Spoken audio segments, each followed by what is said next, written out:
Eccomi qua, ciao da Mr. Helmet. È una cosa grossa.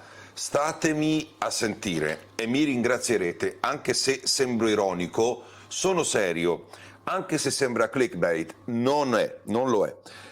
Ho l'idea chiave per realizzare il sogno del 10° titolo di Valentino Rossi, salvando anche un sacco di posti di lavoro disperati allo sbando, ridotti a scrivere Di Marini, che vuole più soldi e Migno che piange perché è senza moto, che in questo modo insomma queste persone avrebbero salva la giornata e il palinsesto.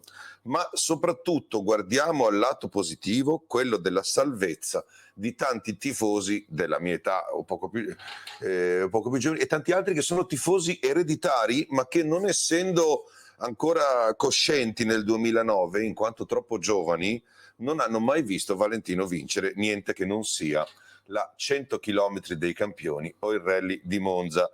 Proprio io, che sono stato ripetutamente e ingiustamente tacciato di essere antirossi, quando invece sono uno che di lavoro analizza i numeri, ho avuto una grande idea. Il biscotto che ha impedito il 10° titolo, il cattivo Marquez, il cattivo Lorenzo, sono tutte cose brutte che possiamo cancellare. È il momento per me di smettere con questo atteggiamento apparentemente coglioneggiante e tornare alla serietà. Ma prima, se vi piace tutto questo, iscrivetevi al canale, attivate le notifiche e scoprite come potete supportare Mr. Helmet con lo shop, le donazioni, i super stickers, i super grazie e soprattutto l'abbonamento. A partire da 99 centesimi al mese potete permettere a Mr. Helmet, che non ospita nessun tipo di pubblicità invasiva, di rimanere in vita. Avete detto poco. Insomma, torniamo a noi. Qual è il più moderno, giovane, responsabile, inclusivo, innovativo, evolutivo, e chi più aggettivi ha più ne metta fra i campionati motociclistici? Tutte cose positive e in più anche una certa facilità vista la situazione tecnica, organizzativa e i partecipanti, un qualcosa che, sebbene sia un po' sottosviluppato, è comunque più o meno un mondiale, il campionato del mondo World Cup Moto E. Che moto ci corrono? Moto tutte uguali, tutte Ducati. Che piloti bravi, bravissimi, niente da dire, ma che evidentemente non hanno scelto di fare questo mondiale al posto della Superbike o della Moto2. Quanti giri si fanno? Pochissimi. E infatti un campionato adatto anche a chi non è esattamente giovanissimo. Eppure fa fatica, la gente dice sulle moto elettriche delle cose terribili, non le valorizza, le sminuisce per mancanza di sound, di fumo e di tutte quelle caratteristiche macistiche e maciste che le moto termiche invece richiamano. La Moto E è vista come un qualcosa un po' da sfigati ed è fatta da team che in pratica sono costretti da Dorna a farla, agevolati sotto tutti i punti di vista, perché non esiste un reale ritorno mediatico, diciamolo, cioè la Moto E non se la caga nessuno, per intenderci.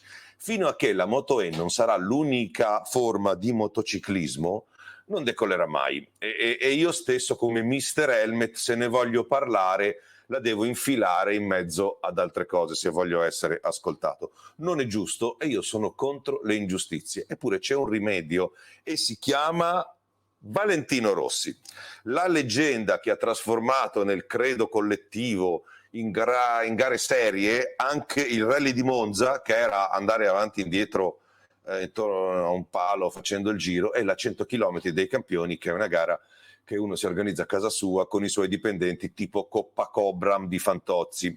Guardiamo insieme perché la Moto E potrebbe essere perfetta per un 10° titolo di VR46 di Valentino Rossi. Uno, con i suoi colleghi in MotoGP in ballo no, ma con chi corre attualmente è molto probabile che Valentino possa giocarsela, anzi possa vincere, anzi sono quasi sicuro. Due, è comunque un titolo mondiale, una World Cup più o meno, ma ok, ce lo facciamo diventare. Tre, le gare sono poche e quindi favorisce chi ha un po' meno tenuta, no? 4 sono cortissime e quindi il talento conta di più della resistenza fisica. 5, le moto sono tutte uguali e quindi non si può piangere e poi non ci vuole niente a farne una più uguale delle altre, ma insomma sono convinto che non servirà. 6, Valentino sarebbe il punto di unione perfetto fra vecchio e nuovo e finalmente ci sarebbe 7, un vero grande nome in griglia, in una griglia di sconosciuti più o meno, insomma, immaginate il duello fra Rossi e Manfredi, Rossi e Spinelli, no? Nemmeno nei videogame sarebbe possibile e tutti sarebbero contenti.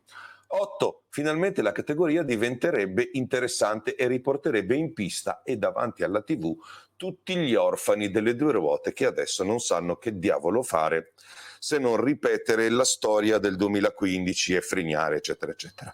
Ok, 8.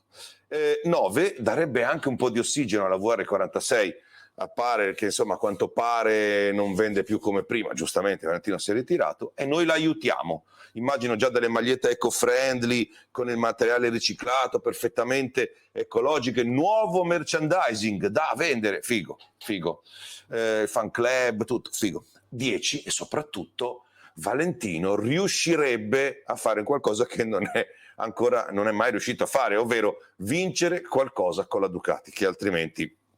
Ok, allora, se voi pensate che io scherzi o sia ironico, vi sbagliate, sono serissimo, calmo e serissimo, vedete come sono calmo. Prima che il mondiale Moto E si evolva, sotto tanti aspetti, dal numero di giri a chi vi partecipa, al numero di gare, Valentino Rossi potrebbe veramente prendervi parte e vincerlo, chiudendo così definitivamente un ciclo perfetto e aiutando un mondiale che fa fatica ad imporsi. Allora diventerebbe vincitore di tutte le categorie in cui ha corso e sarebbe una cosa perfetta.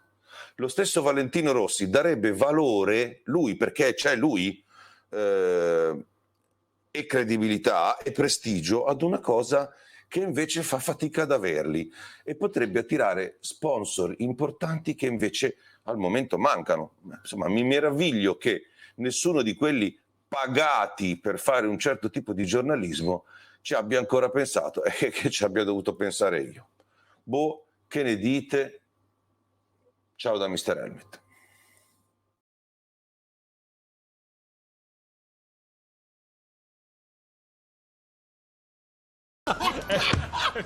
Questa mia bene, scusa, ma la regalo al progetto comunque. Ma come fa? Come fa?